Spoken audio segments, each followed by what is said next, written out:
Fala galerinha do nono ano, aqui quem fala é o professor Leonardo. Nessa videoaula de hoje, pessoal, nós vamos fazer uma retomada. A gente já viu alguns aspectos disso em sala de aula, um vídeo mais de revisão, falando um pouco sobre o advento da chamada Primeira República do Brasil, certo?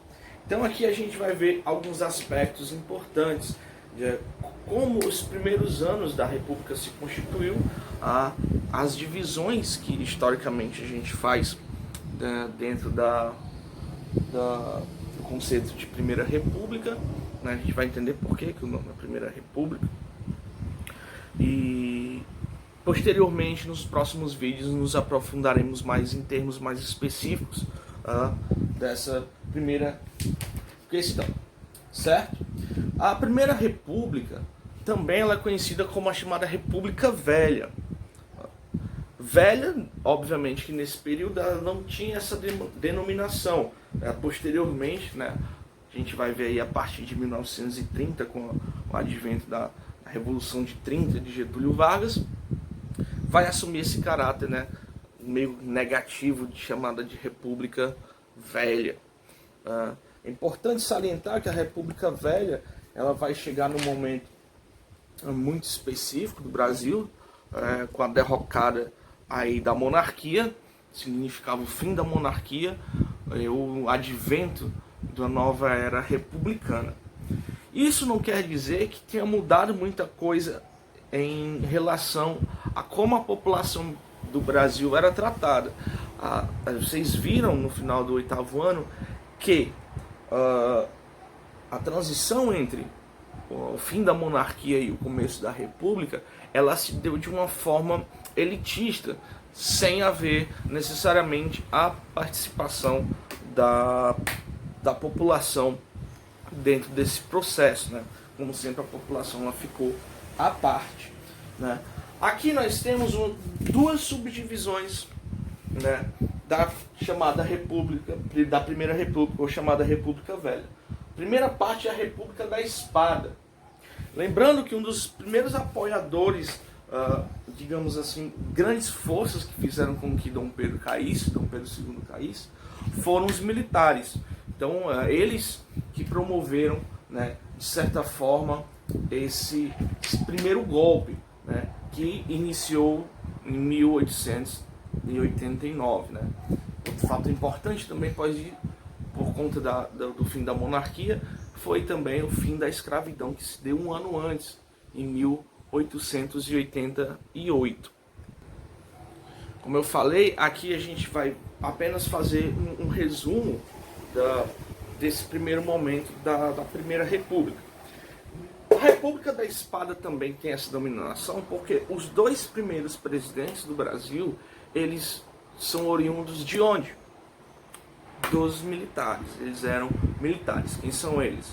A Marechal Deodoro da Fonseca, que ficou de 1889 a 1891, e posteriormente o Floriano Peixoto, de 1891 até 1894. A utilização da espada era corriqueira no meio militar, né? Ainda. Né? Então, daí vem essa denominação. Na leitura vocês podem se aprofundar um pouco mais, a gente já viu isso em sala de aula, sobre o governo específico de cada um deles. Aqui a gente vai abordar mais questões gerais de ordens conceituais, digamos assim. Então essa vai ser a primeira parte da República da República Velha, né, marcada aí pela questão do militarismo. Em um segundo momento a gente vai ter a chamada República Oligárquica. Lembrando aqui esse termo, oligarquia, que quer dizer governo de poucos, né? No Brasil isso é uma constante, e mais especificamente, aqui essa República Oligárquica ela vai ter também uma outra denominação, que é a chamada República ou Política do Café com Leite. Professor, de onde veio essa denominação República do Café com Leite? Quando se constituiu a República do Brasil, a democracia ela ainda era criança, um bebê, ela estava engatinhando ainda. Então, concentrou-se, né, o poder de uma forma hierarquizada, oligárquica. Então a democracia, ela, na verdade, ela era apenas um pretexto para a dominação desses poderosos. Lembrando que o Brasil era majoritariamente agrário nesse período, então esse poder advinha desses ricos fazendeiros, né? Poder da terra, né? Então, a denominação café com leite também vai vir de dois polos muito importantes no Brasil, que é São Paulo e Minas Gerais. São Paulo, por que São Paulo? Porque eles tinham o maior poder econômico no período, né? Advento da plantação do café. O café era o império no Brasil, o café era ouro. E Minas Gerais, porque também eram os maiores celeiros políticos do Brasil. Como é que funcionava essa questão do domínio desses indivíduos? O voto, nesse período, era chamado voto censitário. Perdão, o conceito não é voto censitário. Na verdade, o conceito aqui é voto aberto. Hoje em dia, como é que funciona a votação? Você tem o direito de não expor o seu voto. Ninguém sabe em que você vota, justamente para proteger a veracidade do seu voto. Naquele período, não. Né? Com a nova Constituição que foi adquirida, esse voto ele era um voto aberto. Né? Por que isso era importante? Mais na frente a gente vai ver um negócio chamado de coronelismo. Era como se funcionasse como uma pirâmide. Na base nós tínhamos o coronelismo, depois nós tínhamos a chamada política dos governadores e por fim a política do café com leite. Partindo para a gente entender um pouco mais essa dinâmica. Coronelismo, imagina aquele cara do interior, né? Você vai no interior, sempre tem aquele cara fazendeiro, dono de várias coisas, que ele manda na cidade.